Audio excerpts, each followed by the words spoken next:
Sapna blogs and kitchen ಚಾನಲ್ಗೆ ಸ್ವಾಗತ. ಎಲ್ಲರೂ ಹೆಂಗಿದ್ದೀರಾ, ಚೆನ್ನಾಗಿದ್ದೀರಾ ಅಂತ ಅಂದ್ಕೊಂಡು ಇವತ್ತಿನ ವಿಡಿಯೋನ ಸ್ಟಾರ್ಟ್ ಮಾಡ್ತಿದ್ದೀನಿ. ಇವತ್ತು ಉತ್ತರ ಕರ್ನಾಟಕ ಸ್ಪೆಷಲ್ ಮಂಡಕ್ಕಿ ಮಾಡೋಣ ಅಂತ. ಅಂದರೆ ಚೂಡ, ಉತ್ತರ ಕರ್ನಾಟಕದ ಕಡೆ ಚೂಡ ಚಾ ಅಂತ ಕರೀತಾರಲ್ಲ, ನಿಮ್ಗೆ ಗೊತ್ತಿದೆ ಅನ್ಕೊತೀನಿ. ಮಾಡೋಣ ಅಂತ ನೋಡ್ಬೋದು. 15 ಸೇರು ಚುರುಮುರಿನ ತೊಗೊಂಡಿದ್ದೀನಿ ನಾನು. ನೋಡಿ, ಇಷ್ಟೊಂದು ಚುರುಮುರಿನ ತೊಗೊಂಡು ಹೇಗೆ ಮಾಡೋದು ಅನ್ನೋದನ್ನ ತೋರಿಸ್ಕೊಡ್ತೀನಿ. ಇದೆಲ್ಲನೂ ಕ್ಲೀನ್ ಮಾಡ್ಕೊಂಡಿದ್ದೀನಿ ಇವಾಗ. ಅದರಲ್ಲಿ ಒಳಗಡೆ ಸ್ವಲ್ಪ ಏನೇನೋ ಗಲೀಜಿರುತ್ತೆ, ಮತ್ತು ಚುರುಮುರಿ ಜಾಸ್ತಿ ಸುಟ್ಟೋಗಿರೋ ಚುರುಮುರಿಗಳು ಮಿಕ್ಸ್ ಆಗಿರ್ತವೆ. ಅದೆಲ್ಲನೂ ಕ್ಲೀನ್ ಮಾಡಿಕೊಂಡು ಈ ರೀತಿ ಒಂದು ದೊಡ್ಡ ಬುಟ್ಟಿಲಿ ಹಾಕ್ಬಿಟ್ಟು ಇಟ್ಕೊಂಡಿದ್ದೀನಿ, ನೋಡ್ಬೋದು.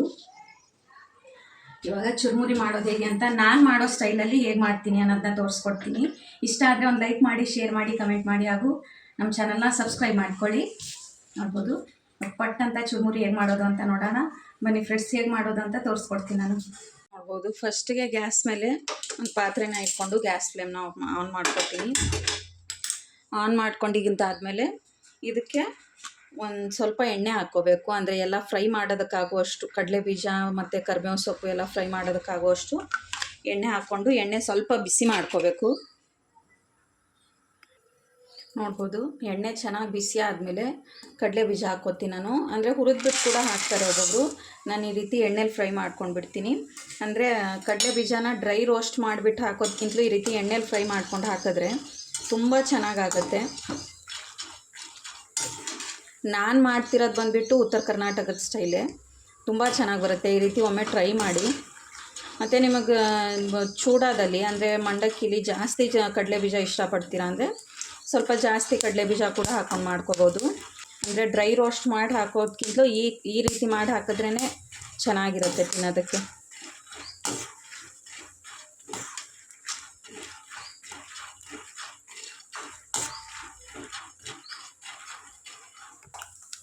ನೋಡ್ಬೋದು, ಈ ರೀತಿ ಫ್ರೈ ಆಗ್ತಾನೆ ಸ್ವಲ್ಪ ಚೇಂಜ್ ಆಗಬೇಕು. ಕಡಲೆ ಬೀಜ ಕಲರ್ ಸ್ವಲ್ಪ ನೋಡ್ಬೋದು ಚೇಂಜ್ ಆದಮೇಲೆ ಸೈಡ್ಗೆ ತೆಗೆದುಬಿಡೋಣ. ನೋಡ್ಬೋದು, ಕಡಲೆ ಬೀಜ ಕಲರ್ ಚೇಂಜ್ ಆಗಿದೆ. ಇದೆಲ್ಲ ನೀಟಾಗಿ ಫ್ರೈ ಆಗಿದೆ. ಇವಾಗ ಇದನ್ನು ಸೈಡ್ಗೆ ಎತ್ತಿಟ್ಕೊಂಡ್ಬಿಡ್ತೀನಿ. ಎಣ್ಣೆ ಎಲ್ಲ ಅಲ್ಲೇ ಇದು ಮಾಡಿಬಿಟ್ಟು ಸೈಡ್ಗೆ ಈ ರೀತಿ ಒಂದು ಬೌಲೆಲ್ಲ ಹಾಕ್ಕೊಂಡು ಇಟ್ಕೊಂಡ್ಬಿಡ್ತೀನಿ. ನೋಡ್ಬೋದು ಫ್ರೆಂಡ್ಸ್, ಕಡಲೆ ಬೀಜ ಎಲ್ಲ ನೀಟಾಗಿ ಫ್ರೈ ಮಾಡ್ಕೊಂಡ್ಬಿಟ್ಟು ಈ ರೀತಿ ಸೈಡ್ಗೆ ಒಂದು ಬೌಲಲ್ಲಿ ತೆಗೆದಿಟ್ಕೊಂಡಿದ್ದೀನಿ. ಇವಾಗ ಅದೇ ಎಣ್ಣೆಲೇ ಕರಿಬೇವು ಸೊಪ್ಪನ್ನು ಫ್ರೈ ಮಾಡ್ಕೊಂಡ್ಬಿಡೋಣ. ನೋಡ್ಬೋದು, ಇವಾಗ ಅದೇ ಎಣ್ಣೆಲೇ ಫ್ರೆಶ್ ಆಗಿರೋ ಕರಿಬೇವು ಸೊಪ್ಪನ್ನು ಹಾಕ್ಕೊತಿದ್ದೀನಿ.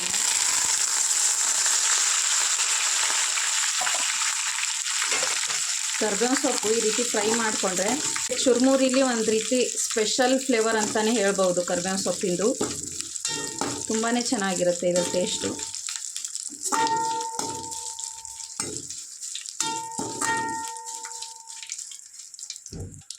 ನೋಡ್ಬೋದು, ಇದು ಕೂಡ ಚೆನ್ನಾಗಿ ಫ್ರೈ ಆಗಿದೆ. ಇದನ್ನು ಕೂಡ ಸೈಡ್ಗೆ ಹಾಕ್ಕೊಂಡ್ಬಿಡ್ತೀನಿ ಇವಾಗ. ನೋಡ್ಬೋದು, ಇದನ್ನು ಕೂಡ ಆಗಲೇ ಕಡಲೆ ಬೀಜ ತೆಗ್ದಿರೋ ಬೌಲ್ಗೆ ಹಾಕ್ಕೊಂಡ್ಬಿಡ್ತೀನಿ ನಾನು. ಅಂದರೆ ಎಲ್ಲನೂ ಲಾಸ್ಟಲ್ಲಿ ಮಿಕ್ಸ್ ಮಾಡ್ಕೊಳ್ಳೋದ್ರಿಂದ ಎಲ್ಲನೂ ಒಂದರಲ್ಲೇ ಹಾಕ್ಕೊಂಡ್ರೆ ಪರವಾಗಿಲ್ಲ. ನೋಡ್ಬೋದು, ಕರಿಬೇವು ಸೊಪ್ಪು ಕೂಡ ಫ್ರೈ ಮಾಡ್ಕೊಂಡ್ಬಿಟ್ಟು ಇದರಲ್ಲೇ ಹಾಕ್ಕೊಂಡಿದ್ದೀನಿ ನಾನು. ಈ ಕಡೆ ಕಡಲೆ ಬೀಜ ಮತ್ತು ಈ ಕಡೆ ಕರಿಬೇವು ಸೊಪ್ಪು. ಇವಾಗ ಇದೇ ಎಣ್ಣೆಯಲ್ಲಿ ಸ್ವಲ್ಪ ಪುಟಾಣಿನ ಫ್ರೈ ಮಾಡ್ಕೊಂಡ್ಬಿಡೋಣ. ನೋಡ್ಬೋದು, ಎಣ್ಣೆ ಬಿಸಿ ಇದೆ. ಪುಟಾಣಿ ಸ್ವಲ್ಪನೇ ಹಾಕ್ಕೊತಿದ್ದೀನಿ, 1-2 ಟೇಬಲ್ ಸ್ಪೂನ್ ಆಗುವಷ್ಟು. ಅಂದರೆ ಅಷ್ಟೊಂದು ಪುಟಾಣಿ ಇಷ್ಟಪಡಲ್ಲ ನಮ್ಮ ಮನೇಲಿ, ಅದಕ್ಕೆ ಸ್ವಲ್ಪನೇ ಹಾಕ್ಕೊಂಡು ಫ್ರೈ ಮಾಡ್ಕೊತಿದ್ದೀನಿ ಫ್ಲೇವರ್ಗೆ ಅಂತ. ನಾನು ಈ ರೀತಿ ಮಾಡ್ತೀನಿ. ಫಸ್ಟು ಹುರ್ಗಡ್ಲೆ, ಕರಿಬೇವು ಸೊಪ್ಪು ಮತ್ತು ಕಡಲೆ ಬೀಜನ ಫ್ರೈ ಮಾಡ್ಕೊಂಡ್ಬಿಡ್ತೀನಿ.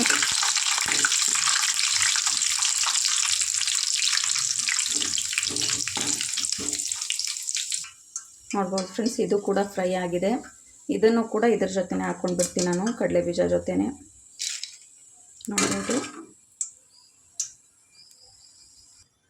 ನೋಡ್ಬೋದು, ಇವಾಗೆಲ್ಲ ಫ್ರೈ ಮಾಡ್ಕೊಂಡೆಲ್ಲ ತೆಗೆದಾದ್ಮೇಲೆ ಅದೇ ಎಣ್ಣೆಗೆ ಕೈ ಅಳತೆಲ್ಲ ಹಾಕ್ಕೋತೀನಿ ನಾನು. 1-2 ಟೇಬಲ್ ಸ್ಪೂನ್ ಆಗುವಷ್ಟು ಜೀರಿಗೆ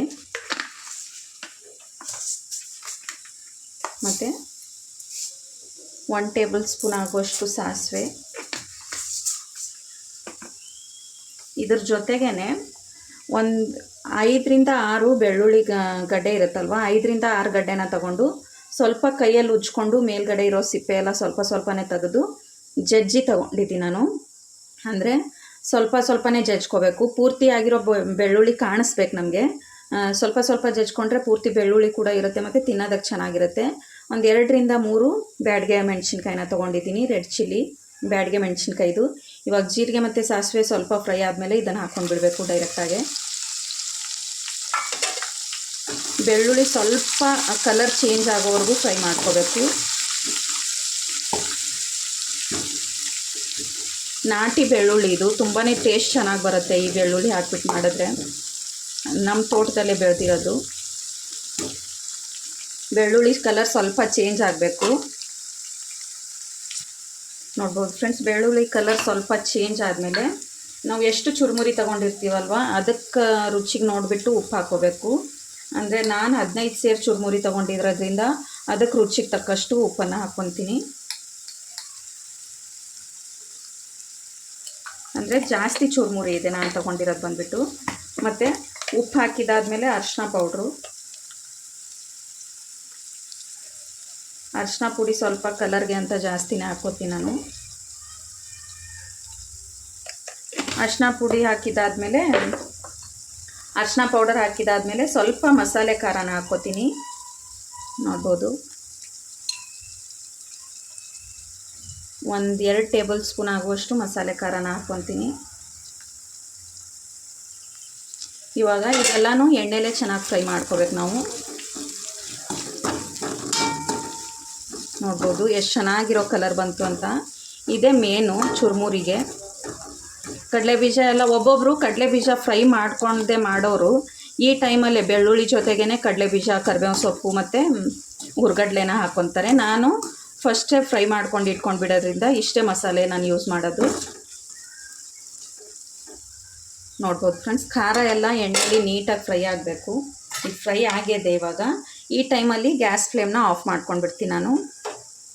ನೋಡಿ, ಆಫ್ ಮಾಡಿಕೊಂಡು ಇದನ್ನು ಡೈರೆಕ್ಟಾಗಿ ಚುರುಮುರಿಗೆ ಸೇರಿಸ್ಕೊಂಡು ಬಿಡ್ಬೇಕು ನಾವು. ನೋಡ್ಬೋದು ಎಷ್ಟು ಚೆನ್ನಾಗಿರೋ ಕಲರ್ ಬಂದಿದೆ ಅಂತ. ಇಷ್ಟೇ ಇಂಗ್ರೀಡಿಯೆಂಟ್ಸ್ ಹಾಕೋದು ನಾನು, ಜಾಸ್ತಿ ಏನು ಹಾಕೋದಿಲ್ಲ. ಇವಾಗ ಇದನ್ನು ಡೈರೆಕ್ಟಾಗಿ ಚುರುಮುರಿಗೆ ಹಾಕ್ಕೊಂಡು ಬಿಡೋಣ. ನೋಡ್ಬೋದು ಫ್ರೆಂಡ್ಸ್, ಇಲ್ಲಿರೋದು ಬಂದುಬಿಟ್ಟು 15 ಸೇರು ಚುರುಮುರಿ. ಇವಾಗ ನಾವು ಮಸಾಲೆ ಏನು ರೆಡಿ ಮಾಡ್ಕೊಂಡು ಬಂದಿದ್ವಲ್ಲ ಅದನ್ನು ಡೈರೆಕ್ಟಾಗಿ ಇಲ್ಲಿ ಹಾಕ್ಕೊಂಡು ಬಿಡ್ಬೇಕು ನಾವು. ನೋಡಿ, ಈ ರೀತಿ ಹಾಕ್ಕೊಂಡಾದ್ಮೇಲೆ ಇದರಲ್ಲಿ ಮಸಾಲೆ ಹಾಗೆ ಇರುತ್ತೆ. ಸ್ವಲ್ಪ ವೈಟ್ ಚುರುಮುರಿನ ಇದಕ್ಕೆ ಹಾಕ್ಕೊಂಡ್ಬಿಟ್ಟು ಚೆನ್ನಾಗಿ ಮಿಕ್ಸ್ ಮಾಡಿಕೊಂಡು ಹಾಕ್ಕೊಳ್ಳೋದು.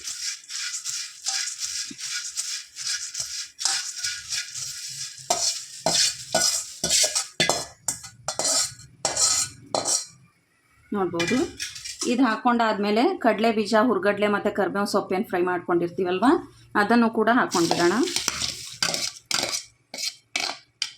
ಇವಾಗ ಇದೆಲ್ಲನೂ ಮಿಕ್ಸ್ ಮಾಡ್ಕೋಬೇಕು. ಇದರಿಂದನೇ ಮಿಕ್ಸ್ ಮಾಡ್ಕೊತೀನಿ ನಾನು ನೀಟಾಗಿ.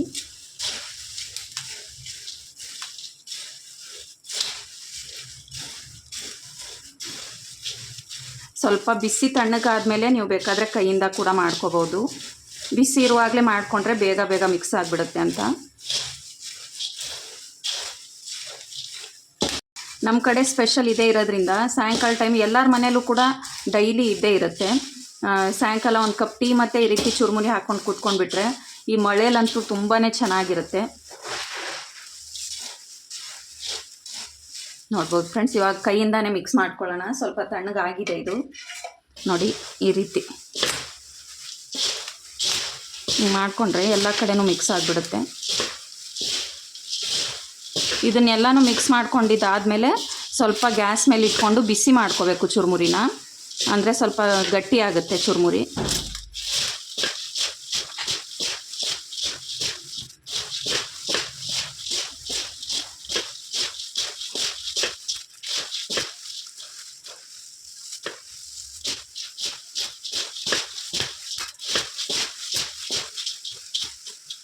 ನೋಡ್ಬೋದು ಫ್ರೆಂಡ್ಸ್, ಎಲ್ಲನೂ ನೀಟಾಗಿ ಮಿಕ್ಸ್ ಮಾಡ್ಕೊಂಡು ಆಗಿದ್ದಾದಮೇಲೆ ಲಾಸ್ಟಲ್ಲಿ 1 ಟೇಬಲ್ ಸ್ಪೂನ್ ಆಗುವಷ್ಟು ಸಕ್ಕರೆ ಪುಡಿನ ಹಾಕ್ಕೋತೀನಿ ನಾನು. ಇದರಿಂದ ಟೇಸ್ಟು ಉಪ್ಪು, ಹುಳಿ, ಖಾರ ಮತ್ತು ಸ್ವಲ್ಪ ಸಿಹಿ ತುಂಬಾ ಚೆನ್ನಾಗಿರುತ್ತೆ. ಇದನ್ನು ಕೂಡ ಎಲ್ಲ ನೀಟಾಗಿ ಮಿಕ್ಸ್ ಮಾಡ್ಕೊಂಡು ಬಿಡೋಣ.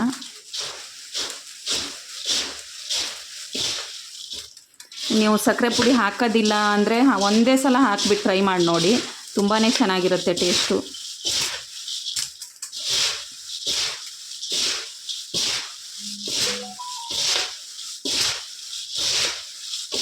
ನೋಡ್ಬೋದು ಫ್ರೆಂಡ್ಸ್, ಎಲ್ಲನೂ ನೀಟಾಗಿ ಮಿಕ್ಸ್ ಆಗಿದೆ. ಇವಾಗ ಇದನ್ನು ಗ್ಯಾಸ್ ಮೇಲೆ ಇಟ್ಕೊಂಡ್ಬಿಟ್ಟು ಸ್ವಲ್ಪ ಬೆಚ್ಚಗೆ ಮಾಡ್ಕೊಂಡ್ಬಿಡ್ತೀನಿ ನಾನು ಅಷ್ಟೇ. ನೋಡ್ಬೋದು ಎಷ್ಟು ಚೆನ್ನಾಗಿ ಕಾಣಿಸುತ್ತೆ ಅಂತ. ಟೇಸ್ಟು ಕೂಡ ಅಷ್ಟೇ ಚೆನ್ನಾಗಿರುತ್ತೆ. ನೋಡ್ಬೋದು ಫ್ರೆಂಡ್ಸ್, ಇವಾಗೆಲ್ಲ ಕೆಳಗಡೆ ಇಟ್ಕೊಂಡ್ಬಿಟ್ಟು ಮಿಕ್ಸ್ ಮಾಡ್ಕೊಂಡಾದ್ಮೇಲೆ ಗ್ಯಾಸ್ ಮೇಲೆ ಇಟ್ಕೊಂಡಿದ್ದೀನಿ. ಗ್ಯಾಸ್ನ ಸ್ವಲ್ಪ ಲೋ ಫ್ಲೇಮಲ್ಲಿ ಇಟ್ಕೊಂಡ್ಬಿಟ್ಟು ಬೆಚ್ಚಗೆ ಮಾಡ್ಕೋಬೇಕು ನಾವು. ಅಂದರೆ ಚುರುಮುರಿ ಈ ಕ್ಲೈಮೇಟ್ಗೆ ಸ್ವಲ್ಪ ಮೆತ್ತಗಾಗಿರುತ್ತಲ್ವ, ಅದೆಲ್ಲ ಗಟ್ಟಿ ಆಗುತ್ತೆ ಚುರುಮುರಿ. ಮತ್ತು ಅದಕ್ಕೆ ಸ್ವಲ್ಪ ಈ ರೀತಿ ಇಟ್ಕೊಂಡು ಮತ್ತೆ ಮಿಕ್ಸ್ ಮಾಡಿಕೊಂಡು ಸ್ವಲ್ಪ ಬಿಸಿ ಮಾಡ್ಕೋಬೇಕಷ್ಟೆ. ನೋಡಿ, ಈ ರೀತಿ ಕೆಳಗಡೆ ಇರೋದೆಲ್ಲ ಈ ರೀತಿ ಮೇಲೆ ತಗೋಬೇಕು ನಾವು. ನೋಡ್ಬೋದು, ಮೇಲೆ ತಗೊಂಡು ಚೆನ್ನಾಗಿ ಮಿಕ್ಸ್ ಮಾಡ್ಕೋಬೇಕು. ಅಂದರೆ ಎಲ್ಲರೂ ಒಂದೊಂದು ರೀತಿ ಮಾಡ್ತಾರೆ ಚುರುಮುರಿನ. ನಾನು ಮಾಡೋದು ಬಂದುಬಿಟ್ಟು ಈ ರೀತಿ. ನೀವು ಬೇರೆ ರೀತಿ ಮಾಡ್ತೀರಾ ಅಂದರೆ ನಾನು ಮಾಡಿರೋ ಥರ ಒಮ್ಮೆ ಟ್ರೈ ಮಾಡಿ ನೋಡಿ. ಟೇಸ್ಟ್ ತುಂಬಾ ಚೆನ್ನಾಗಿರುತ್ತೆ. ಸಾಯಂಕಾಲ ಟೈಮು ಒಂದು ಕಪ್ ಟೀ ಮತ್ತು ಈ ರೀತಿ ಚುರುಮುರಿನ ಒಂದು ಪ್ಲೇಟಲ್ಲಿ ಹಾಕೊಂಡು ಕೂತ್ಕೊಂಡು ತಿಂತಾಯಿದ್ರೆ ತುಂಬಾ ಚೆನ್ನಾಗಿರುತ್ತೆ.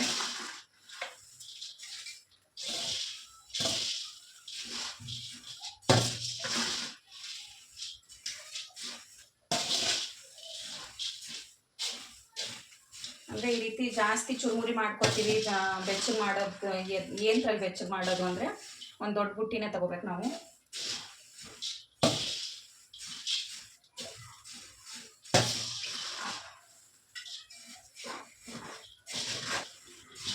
ಸ್ವಲ್ಪ ಉಗುರು ಬೆಚ್ಚಗೆ ರೀತಿ ಮಾಡ್ಕೋಬೇಕಷ್ಟೇ. ನೋಡ್ಬೋದು ಫ್ರೆಂಡ್ಸ್, ಎಲ್ಲನೂ ನೀಟಾಗಿ ಮಿಕ್ಸ್ ಮಾಡ್ಕೊಂಡಿದ್ದೀನಿ.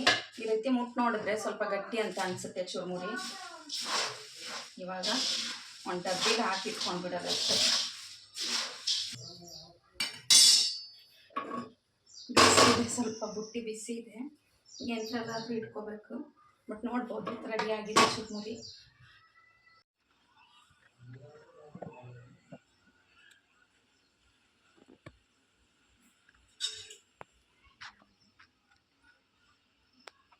ನೋಡ್ಬೋದು ಫ್ರೆಂಡ್ಸ್, ಚುರುಮುರಿ ರೆಡಿ ಆಗಿದೆ. ಈ ರೀತಿ ಚುರುಮುರಿನ ಒಮ್ಮೆ ನಿಮ್ಮ ಮನೇಲೂ ಕೂಡ ಟ್ರೈ ಮಾಡಿ. ತುಂಬಾ ಚೆನ್ನಾಗಿರುತ್ತೆ ಟೇಸ್ಟು. ಮತ್ತು ತುಂಬಾ ಚೆನ್ನಾಗಿ ಕರಿಬೇವೆಲ್ಲ ಫ್ರೈ ಮಾಡ್ಕೊಂಡು ಹಾಕಿರೋದ್ರಿಂದ ಚೆನ್ನಾಗಿರುತ್ತೆ ಟೇಸ್ಟ್ ಕೂಡ. ನೋಡ್ಬೋದು ಎಷ್ಟು ಕಲರ್ಫುಲ್ಲಾಗಿ ಚೆನ್ನಾಗಿ ಬಂದಿದೆ ಅಂತ.